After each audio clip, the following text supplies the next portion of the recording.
Welcome to the Illuminated Path Podcast. I'm your host, Liv, founder of Eno Wellness Collective. My wellness journey started with yoga, which led me down the path of exploring healing modalities like meditation, breath work, sound healing, mindset work, and so much more. This exploration inspired my mission to help others find what lights them up. Get comfortable and curious as we learn from experts, teachers, and creators who are lighting up their communities and living an inspired, expansive life. Let's dive in.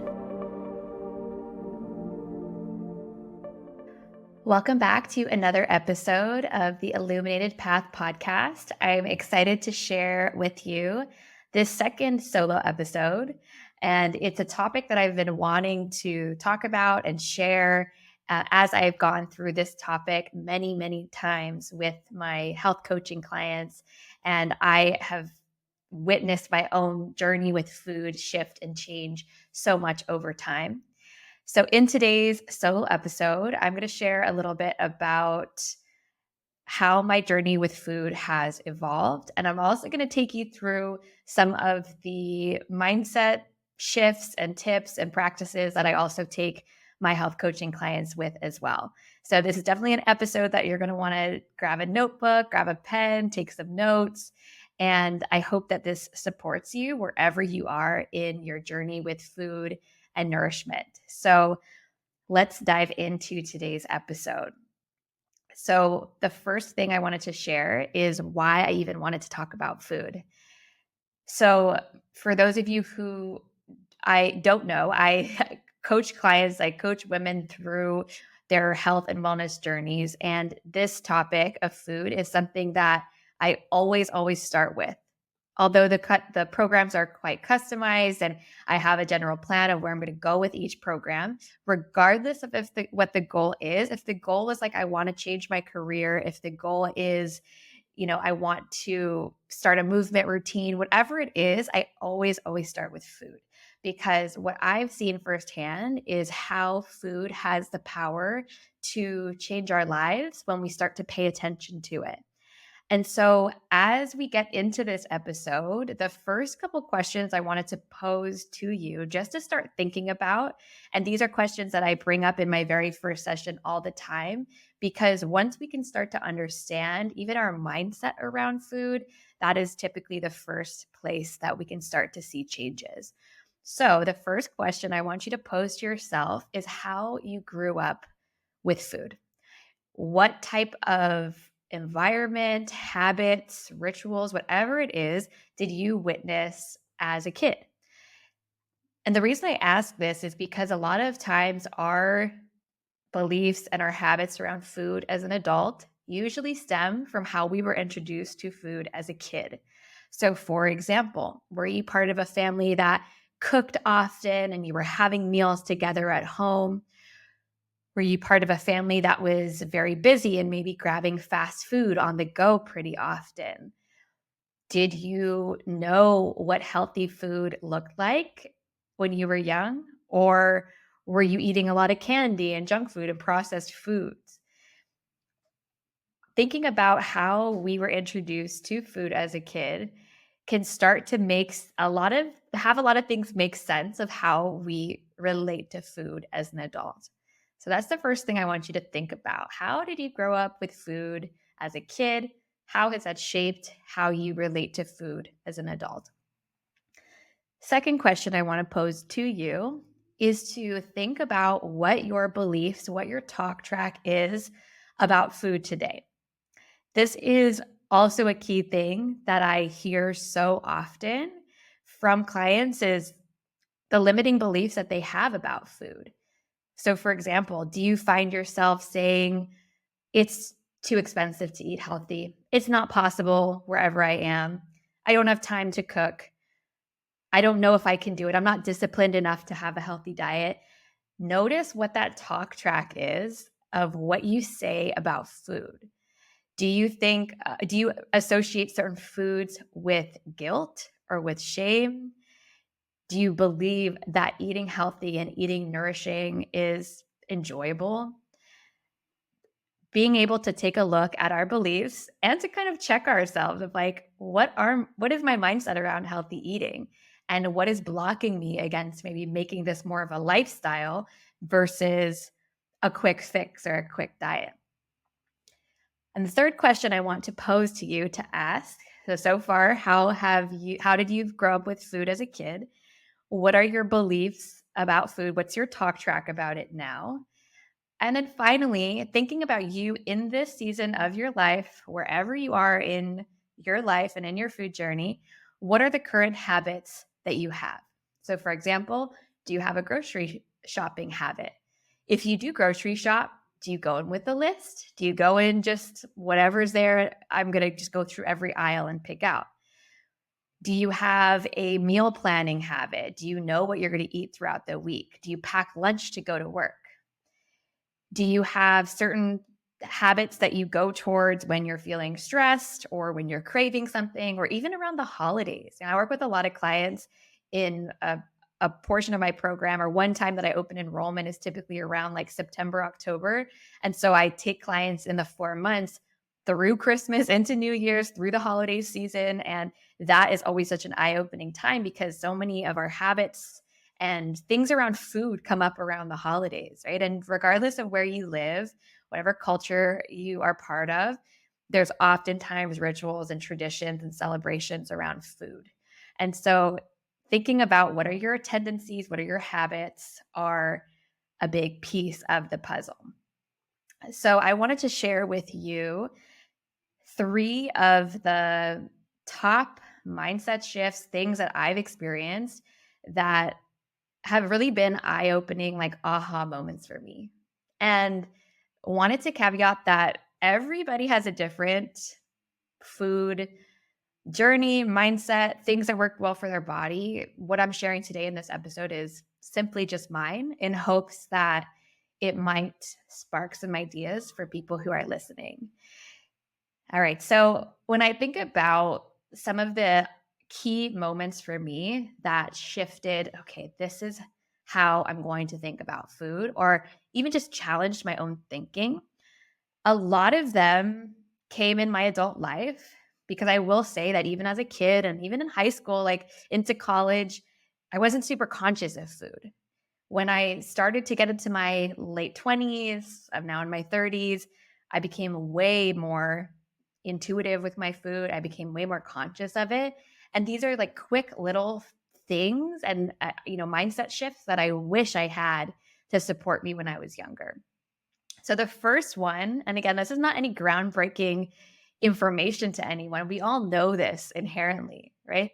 The first shift that I made that really caused a ripple effect in my life was simply focusing on whole, real foods.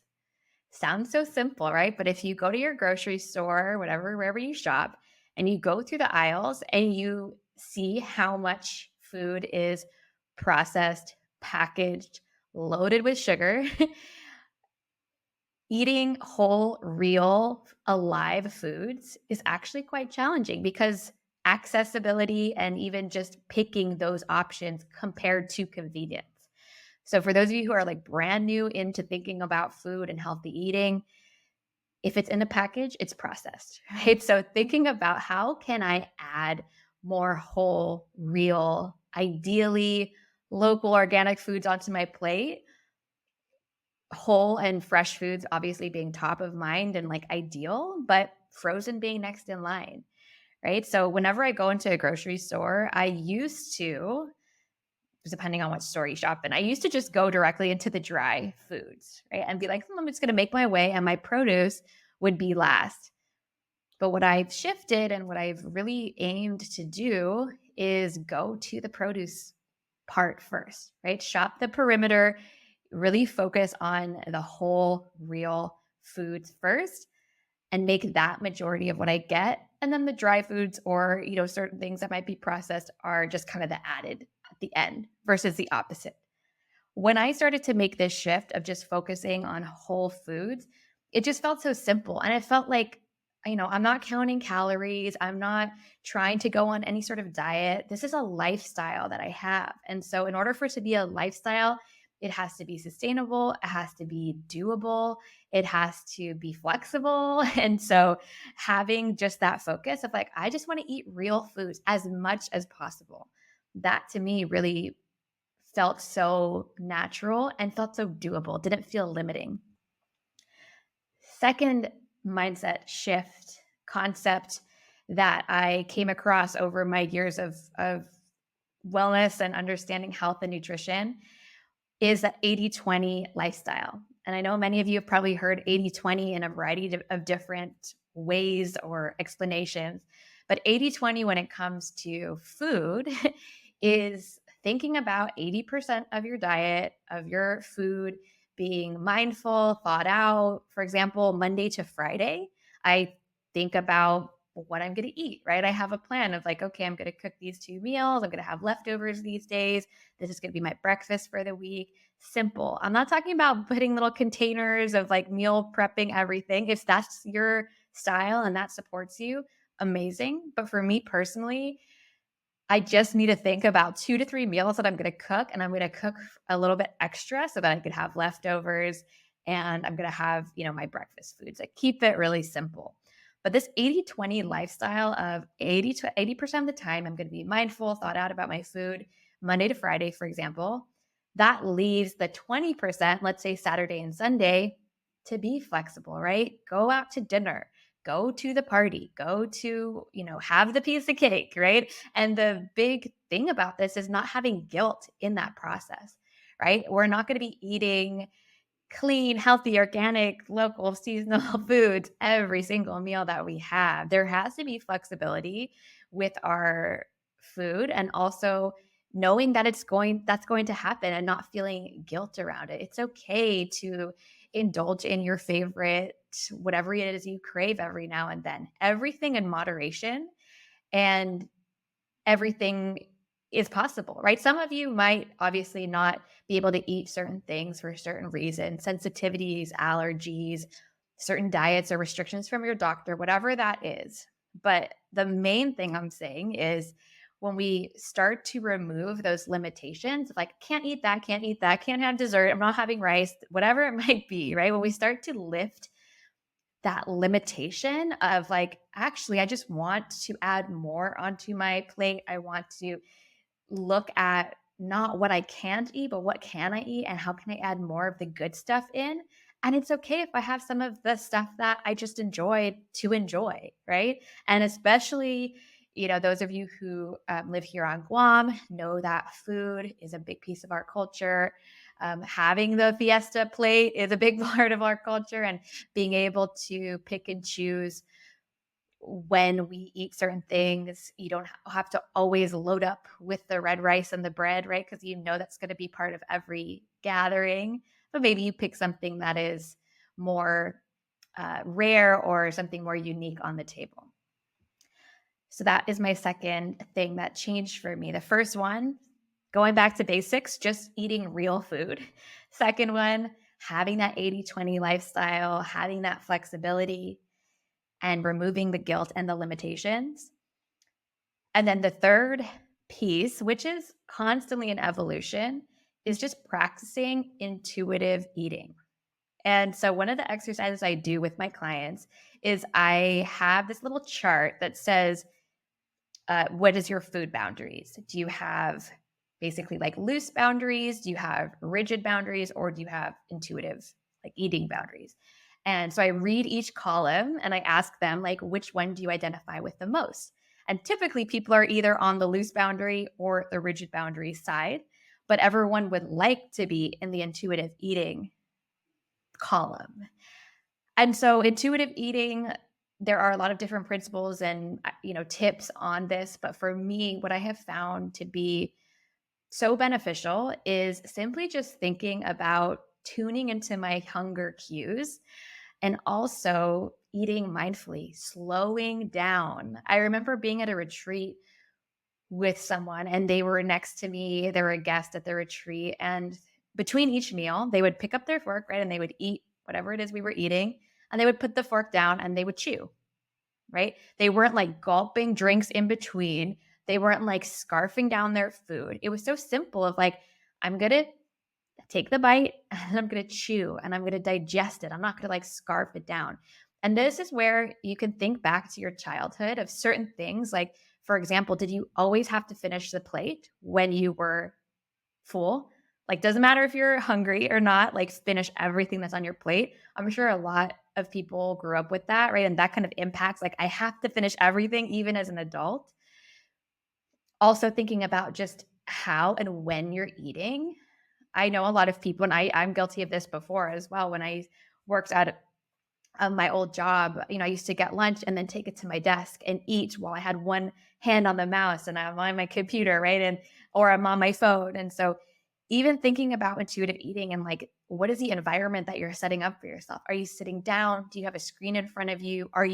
I've seen people literally like walking and eating, like where they're, maybe walking down the street or walking around and they're eating and there's not that slowness and that like, connection to your food. How does this taste? How satisfied do I feel? How do I feel like after I eat? So even just taking that mindset and that approach of like, I'm going to mindfully and intuitively eat and I'm going to slow it down. This does not have to be a race from 10-minute, got to get something in and then off to the next thing. How can I create my meals to be almost a ritual of nourishing myself? So those are the 3 things I wanted to share. Think about how those resonate with you. Whole foods, 80-20 lifestyle, and intuitive eating. I wanted to share with you that my mindset towards food and nourishment didn't always look like this. As I mentioned, like so just to kind of backtrack on where food was introduced to me and how I've integrated this into my life now. So I grew up on Guam, and I am half Chamorro and half Italian, 2 cultures that really have food as like an important part of culture. And so I grew up eating whatever was available, whatever was on the table, whatever someone cooked. I really didn't intuitively think about food that much, probably until I was like later in high school when I was dancing and more active. And I saw the impact of what you put in your body actually impacts your energy. And when you need energy, right, for practice, for dance, for just being more active in general, you start to notice like, oh, if I eat McDonald's, it's not going to sit well with like the energy I need for this 2-hour practice or class or whatever it might be. So that was probably the first time that I was like, okay, what I put into my body actually impacts how I'm able to show up. It also impacts how you are in school, right? If you have like a big, greasy breakfast or lunch or whatever it might be, focusing and having that afternoon slump while you're like in a math class is challenging, right? So I think that was probably the first like, aha, like, okay, what I eat impacts me later after I eat it. I then spent a good chunk of my life in California, whether that was San Diego, LA, or San Francisco. San Francisco in particular was where I was working and living a very like fast-paced, busy lifestyle. A lot of like dinners out and out with friends and just more active. The nice thing about San Francisco is that there's an abundance of healthy food, which I definitely value so much now. I think back, I'm like, wow, they had such amazing grocery stores and just like access to farmers markets and all of that was just abundant. So I remember one of the apartments I lived in had a farmer's market literally downstairs every weekend. And I think back, I'm like, wow, I didn't even appreciate it as much as I appreciate it now. Like to have a farmer's market outside of your window with like fresh vegetables and local honey and flowers, like that is really such a happy place for me, is like a farmer's market, a fresh local farmer's market. But during that time, I was definitely guilty of eating on the go, going out and being hungry late at night, eating late at night, traveling a lot. Whenever I would travel, just your digestion is always off with like whatever you're eating, the being on planes for like long hours. I was going often between San Francisco and Nashville. And if you've ever been to Nashville, the food is amazing, but it's like you're trying hot chicken and like you're going out to bars and bar food and like greasy food. And although there were some really amazing food options in Nashville, like when you're there and you're visiting, you want to get a taste of like what the different like popular places to eat are at. And yeah, it was very much like on the go food that I maybe wouldn't have normally picked if I was just in my everyday life in San Francisco. So that all brings me to moving to Amsterdam after that, right? And then ultimately moving to Guam. In Amsterdam, what really stood out to me about food there is how affordable it was. Going from San Francisco to a place where you look at all the prices on the shelves and you're like, okay, $2 for that, $3. Like you can get a full grocery run for like half, if not more, than what I was doing previously in like a big city. So there also is like an abundance of like fresh, locally grown food. The food is not grown that far away. So you have that abundance. You have a lot of markets. The food culture there is incredible in that you just have, again, that access to, there's a juice spot there. There's a healthy breakfast, option there. There's easy salads, sandwiches on the go. Like it's just easy access, which I 100% understand, especially now moving back here to Guam, that isn't the case in a lot of places. If you live in a big city, great. But what happens when you don't? And how can you get creative and how can you start to add in this intuitive eating, nourishing mindset, regardless of where you are and regardless of your budget and your bank account, right? Because it is very real that you can make this work by getting creative, by being mindful in whatever place you are, and ideally on a budget.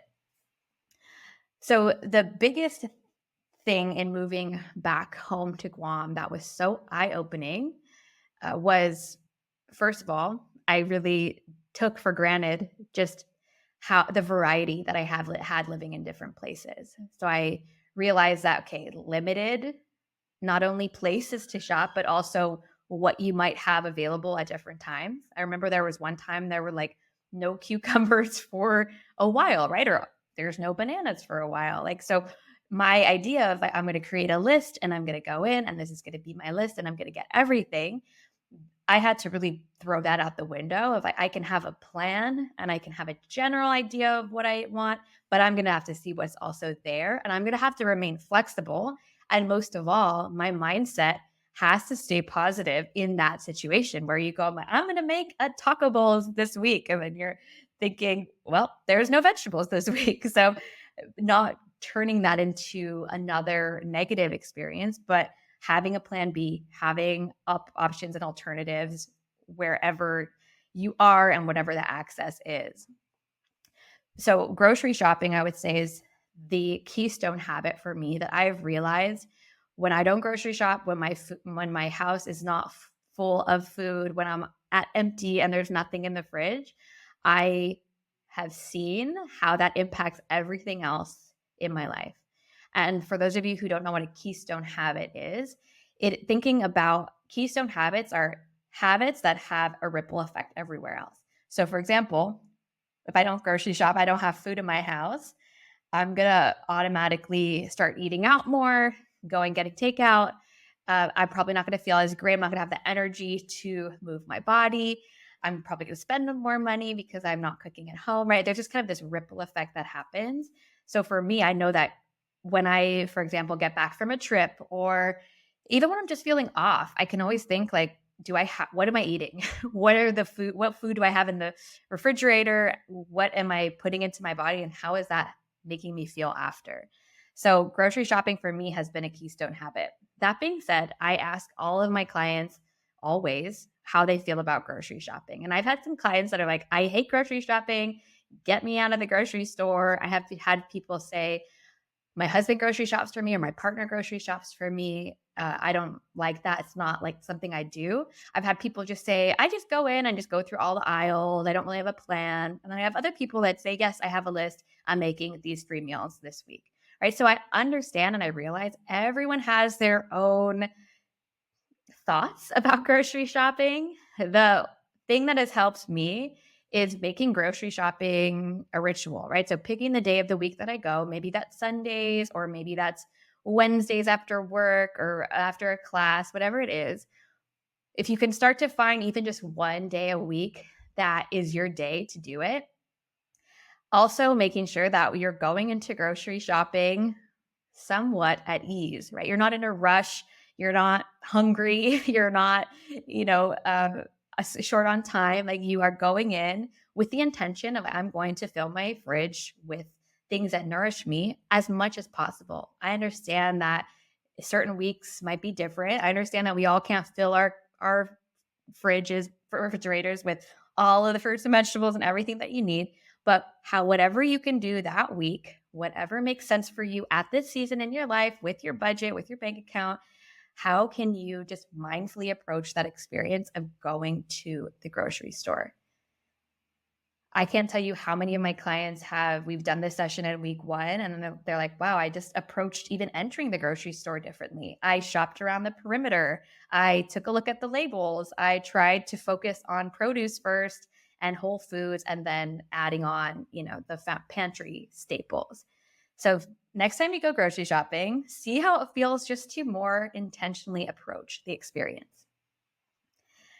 As I've started to get more and more interested and curious about food, I've also started to just peel back the layers of what I get. And also, I believe that eating healthy goes in layers depending on your knowledge. Right? And a huge part of it is first just knowing what to eat, knowing how to prepare it.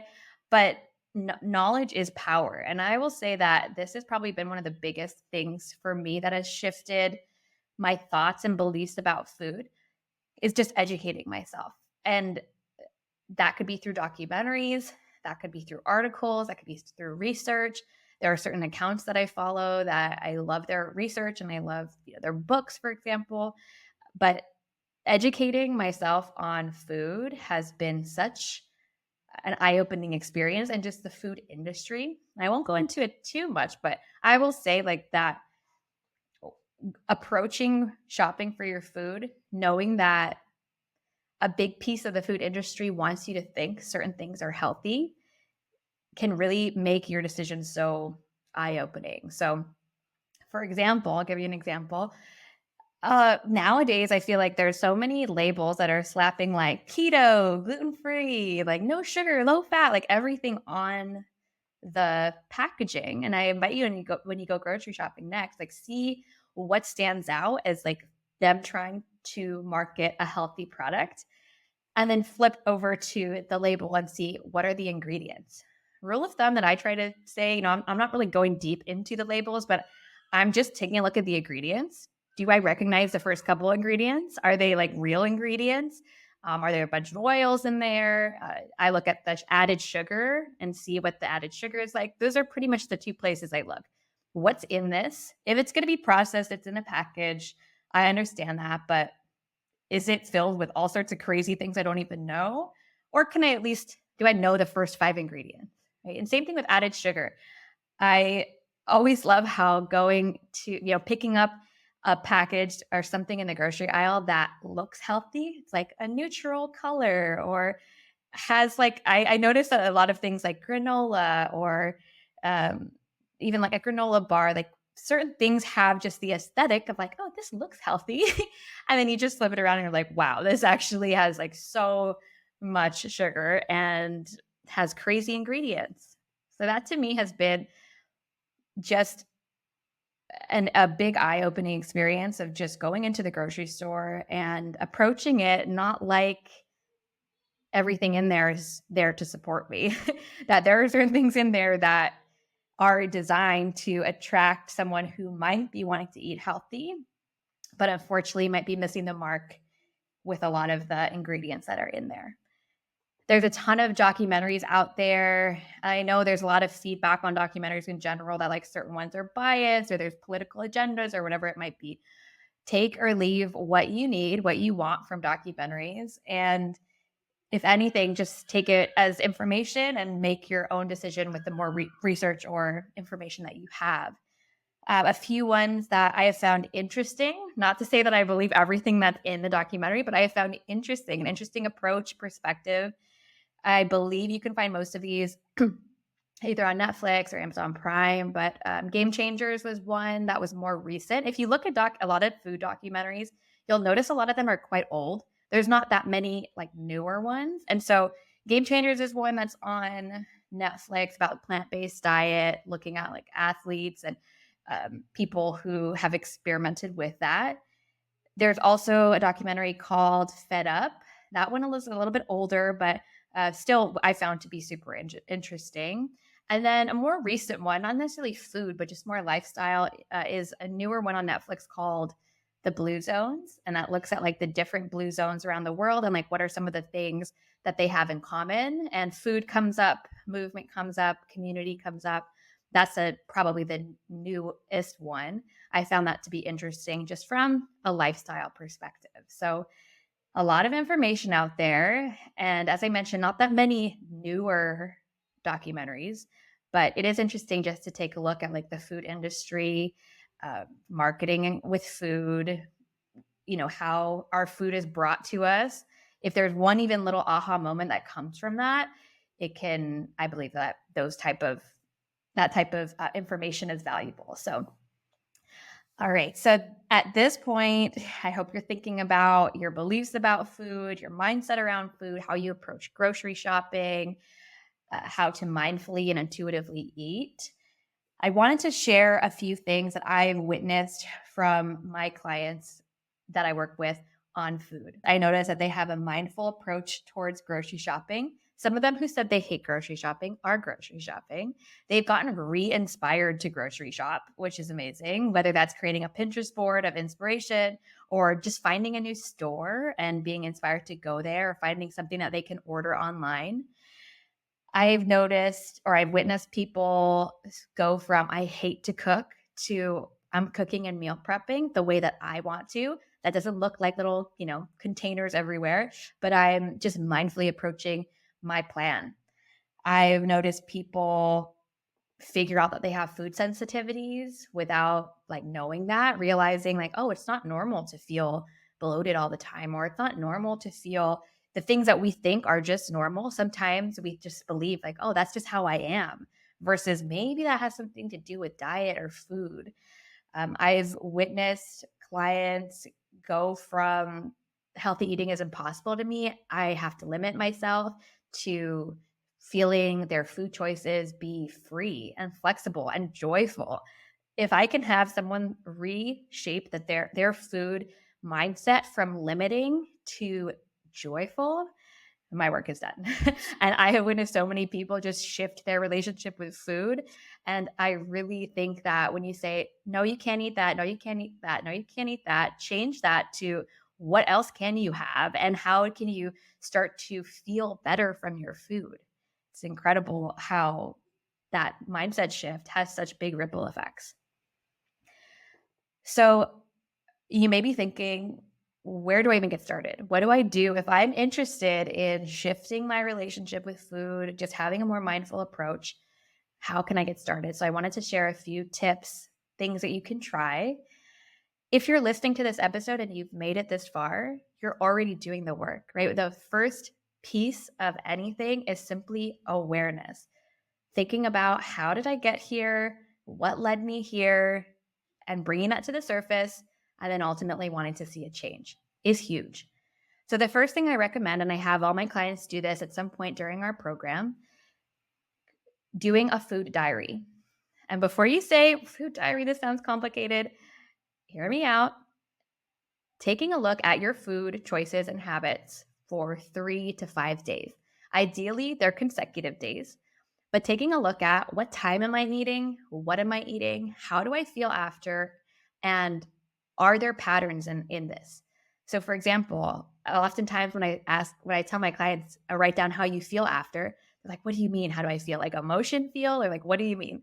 So when I say, how do you feel? I want you to think about energy. I want you to think about digestion. I also want you to think about emotions, right? If you feel guilty, if you feel a certain emotion related to it, I want you to think about that. So doing a food diary is a really easy way just to bring awareness. Like, how is my food impacting my energy and my digestion and just overall? I've had people do this exercise and realize, like, oh, maybe I do not agree with dairy anymore. Or maybe I shouldn't be eating this massive meal for dinner before going to sleep, right? Or maybe I'm always craving something sweet after dinner. The second thing that you can think about, and I call this, no fancy name for it, I call it 3x3. But I want you to think about your top 3 breakfast, top 3 lunch, top 3 dinner, and top 3 snack go-tos. Nothing fancy here. These are the things that when nothing else is at the grocery store, when you're short on time, these are kind of your go-tos, right? So maybe for me, my go-to breakfast options are eggs and avocado, right? Maybe depending what they have, I can add in some sprouts or some microgreens. I can add in a piece of sourdough toast, right? Maybe I add in mushrooms or spinach into the eggs. I can add to it. But at the base, I love eggs and avocado. And if they don't have avocado, maybe eggs and some other green, right? That's just the base. I also love a good bowl of yogurt. So if I do plain Greek yogurt as my base, I can add in some fruit. I can add in some chia seeds. I can add in even some nut butter. I can add in different things depending on what I want. I have some superfood, powder that I will kind of sprinkle on top as well. But as a base, I love a good bowl. It's a good option for snack. Maybe it's even a cottage cheese bowl.